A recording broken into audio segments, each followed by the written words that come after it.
Hi అండి, అందరికీ నమస్కారం. Welcome to my channel. ఈ వీడియోలో ఇప్పుడే అందిన వార్తని ఏపీ ఉద్యోగుల పెండింగ్ బకాయిలు చెల్లించకుంటే ఆందోళనలు కొనసాగుతాయి. సో రేపటి నుంచి ఈ సేవలు అయితే నిలిపివేత. ఆ రెండు విషయాల గురించి అయితే వీడియోలో తెలుసుకుందాం. వీడియో ఎక్కడైనా స్కిప్ చేయకుండా ఎండ్ వరకు చూడండి. అప్పుడే పూర్తి ఇన్ఫర్మేషన్ అర్థమవుతుంది.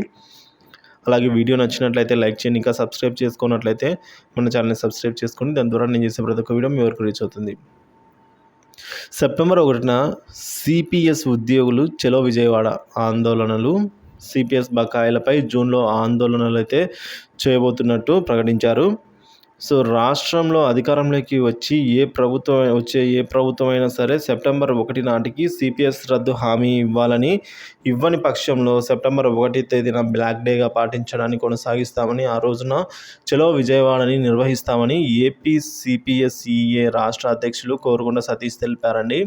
సో ఈ విధంగా ఏదైనా ఉద్యోగులకు జరిగిన అన్యాయానికి బాధపడకుండా ఉద్యమానికి సిద్ధంగా ఉండాలని కూడా ఉద్యోగులకు పిలుపునిచ్చారు. సో ఈ విధంగా డిమాండ్ ఇప్పుడు ఏదైతే సిపిఎస్ రద్దు చేసి ఈ విధంగా ఓపీఎస్ పునరుద్ధరించడమే ఏపీ సిపిఎస్ఈఏ ముఖ్య లక్ష్యం అని అయితే చెప్తూ ఉన్నారండి. సో ఈ విధంగా పోరాటం అయితే తగ్గేదే లేదు అని అయితే చెప్తున్నారు. సో ఇది ఇలాండగా రేపటి నుంచి ఆరోగ్య సేవలను నిలిపివేతండి ప్రకటించింది. ఆరోగ్యశ్రీ కింద రోగులకు అందించిన బిల్లులను ప్రభుత్వం చెల్లించట్లేదని ప్రభుత్వ స్పెషాలిటీ హాస్పిటల్ అసోసియేషన్ సోమవారం వెల్లడించింది. గత ఆగస్టు నుంచి బిల్లులు చెల్లింపులు నిలిచిపోయాయి. వీటి విలువ సుమారుగా 1,500 కోట్ల రూపాయల వరకు ఉంది.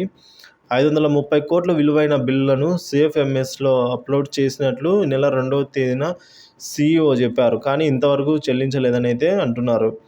సో ఉద్యోగుల ఆరోగ్య పథకం కింద 500 కోట్ల బిల్లు చెల్లింపులు జరగాలి. ప్రభుత్వం బిల్లులు చెల్లించకపోవడాన్ని నిరసిస్తూ బుధవారం నుంచి అంటే రేపటి నుంచి ఆరోగ్యశ్రీ